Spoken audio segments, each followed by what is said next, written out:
The Sooners were on display Saturday in Norman. A lot of folks showed up as expected, and we get the rundown here from Parker Thune, OU Insider, 94.7 The Ref, 1400 Sports Talk as well.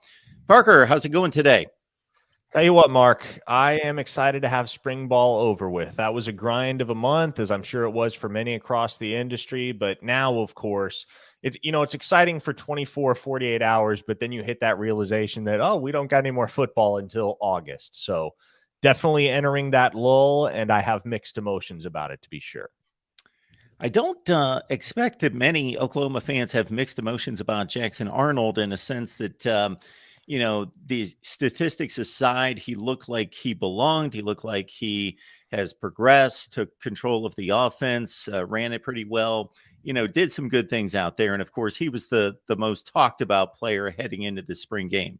Well, certainly that kid's good, and his time is going to come.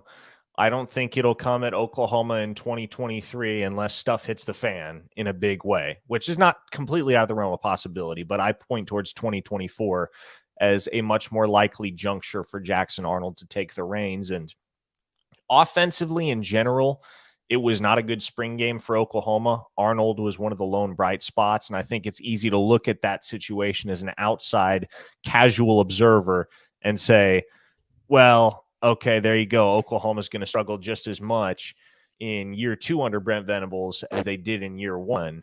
And they're going to kind of be stuck in the mud offensively. Last year, offense wasn't really the issue for Oklahoma. It was more on the defensive side of the ball that you had problems.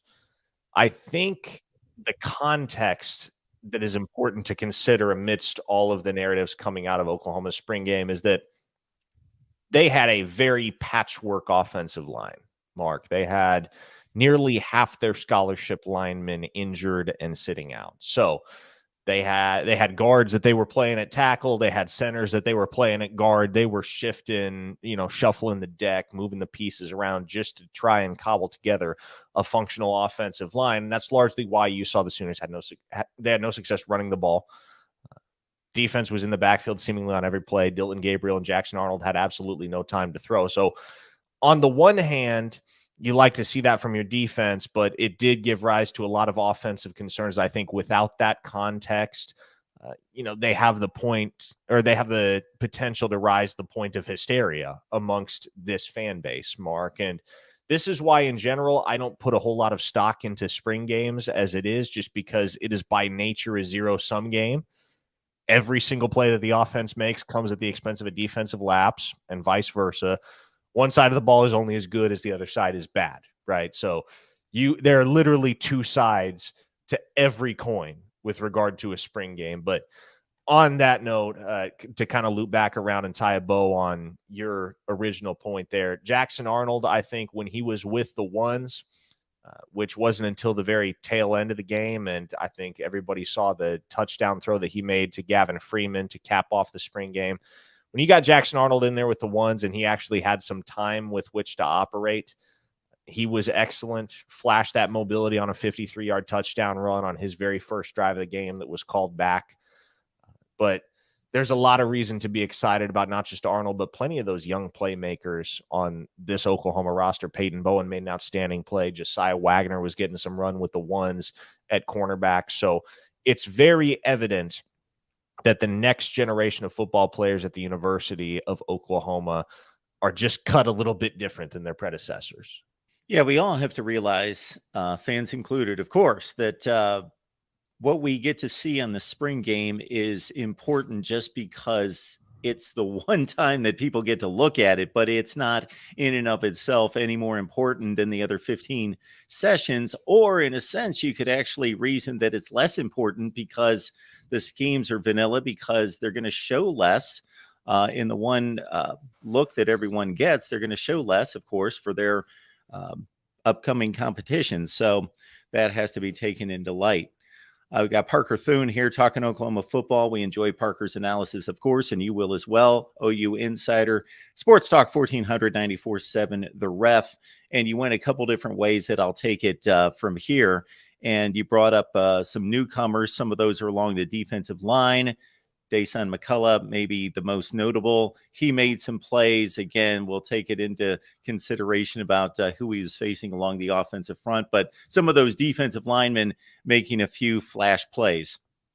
Yeah, Grayson Halton, the rising sophomore, was a guy that in particular really, really flashed on Saturday. And he's a player that somewhat quietly played 11 games for Oklahoma as a true freshman, even when he came in as a guy that wasn't necessarily expected to get that much run on the defensive side of the ball. And to a certain extent, that was due to the fact that Oklahoma just could not get in a rhythm and could not get to a point where they were fully functional defensively last year. They were challenged from a personnel standpoint, but a lot of these guys have made really significant leaps in the weight room from year one to year two. Another true freshman that saw a ton of action last year coming in as a 3-star prospect out of Florida was R. Mason Thomas, the edge rusher. Saw the field sparingly last year, was dealing with a couple of nagging injuries that sidelined him for a few games over the course of the campaign. But by the time March rolled around and this team hit the field for spring ball, he had packed on 17 pounds of additional muscle since winter workouts hit. So that's a guy that everybody in the building says, everybody in and around the Switzer Center at Oklahoma will tell you, our Mason Thomas is on track to be a day 1, day 2 NFL draft pick one day. So certainly a guy to be mindful of there. And again, you go back to the true freshmen there. Mark, Peyton Bowen, Josiah Wagner, Makari Vickers, 3 guys in the secondary that really stood out in their first taste of action in front of 50,000 plus fans at Owen Field. And I think Bowen in particular, the play that he made down the sideline in coverage against Andrell Anthony to pick off Dylan Gabriel with a diving grab, that was a 5-star play. Everybody that watched that could look at that and say, okay, that's the guy that we were sold on Peyton Bowen being when he put Sooner fans through the ringer in the early signing period, flipped from Notre Dame to Oregon, and then signed with Oklahoma 36 hours later. I think most fans, judging by what they've seen of Peyton Bowen so far, can say, you know what? It was a headache at the time, but dang, was it worth it, because this kid can play football. Absolutely, it was. You see him go stride for stride against a fairly experienced receiver coming in from Michigan, and then he hand fights him, and he fights through contact and makes a diving catch. And it was, yes, that kind of play that a 5-star makes, even though he's only been on campus for a few months. Impressive stuff there. We got a glimpse, even though Javonte Barnes not there, but Gavin Sawchuk, obviously a player that didn't see the field much until the bowl game, where we may get that 1-2 combination that we were looking for at the point that those guys were signed. Yeah, Javonte Barnes and Gavin Sawchuk are going to be the 2 guys that are splitting the lion's share of the carries at Oklahoma. And Barnes has been sidelined for much of the spring with a dead bone in his foot, which is not a lingering concern. It's one of those things that you just have to get right through surgery. It's not going to hamper him in any meaningful fashion as spring turns over to summer and summer to fall. But I expected them to be very cautious with Sawchuk in this spring game because Barnes was already sidelined. That was the case. He carried the ball 7 times and then he was done. Caleb Hicks and Dalen Smothers, the 2 true freshmen, have both had their moments throughout the spring. And Marcus Major is still here on this depth chart as well. And I think a lot of Sooner fans are just waiting for him to do something. They saw those flashes of what he could be a few years back in the 2020 Cotton Bowl Classic against Florida when he rushed for 100+ yards on only 6 carries. But ever since then, Marcus Major has just never really found a groove in the OU backfield. So as you look at the picture, I will say there is another running back in that room that I think is going to push for some snaps come the fall, and that would be walk-on true freshman Chapman McCown, a homegrown kid out of Norman North High School.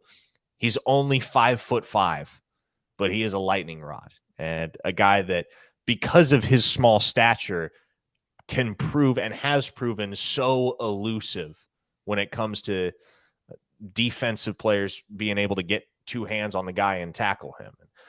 Very shifty, very quick, and very small. That's, as a running back, there are a lot worse combinations to have in terms of skill set. So that's a guy that could be an intriguing one to keep an eye on heading into the 2023 season. But this backfield at its essence belongs to Gavin Sawchuk and Javonte Barnes. And I would figure that you will see a pretty equal split, 50-50 or thereabouts, between the 2 in terms of the workload. Do you think that the secondary made progress, not just necessarily in the spring game, but more so to your earlier point during the entire spring session? I think the secondary has made progress. Yes. They're a little bit banged up as well. Robert Spears Jennings is a guy that was dealing with a shoulder injury for much of the first half of spring, got to a point where he just couldn't put up with it anymore, underwent surgery, and so he'll be laid up on into fall camp. Jamarian Burt, another guy that has struggled to stay healthy, and Key Lawrence, a guy that experienced a ton of up and down action for Oklahoma a year ago. The peaks and valleys for that kid were as extreme as anybody on the roster in 2022. But when you look at the safety room, you've got Billy Bowman, you've got a guy in Texas Tech transfer, Reggie Pearson, that brings a ton of experience and knowledge to the table. And then you throw Peyton Bowen in there in the mix. At safety, Oklahoma is in a really good place right now and chock full of really good athletes. And once they get Robert Spears Jennings back healthy again, you just add another cog to the machine for Oklahoma safeties coach Brandon Hall. And then at cornerback, Woody Washington enters his 4th year as a starter at Oklahoma, the 5th-year senior out of the state of Tennessee. Certainly has one of those starting spots locked down. The other one comes down to a battle that I would figure I figured heading into spring that battle was going to boil down to Gentry Williams and Kendall Dolby, but Makari Vickers and Josiah Wagner, the incoming freshman, man, especially Wagner. I don't know if there's a player I heard more positive buzz about throughout the course of the spring than Wagner. So those may be two guys that insert themselves into that conversation to start opposite Washington by the time fall rolls around. But again, as with any true freshman, Mark, it comes down to, can you replicate your performance in spring ball once fall camp rolls around? Because it's one thing to make nice plays in March and April, but it's another thing to take 3 months off, come back in August, and be the same guy and have that same hunger, that same competitive fire to knock your elder statesman down a peg as you had when spring ball came around.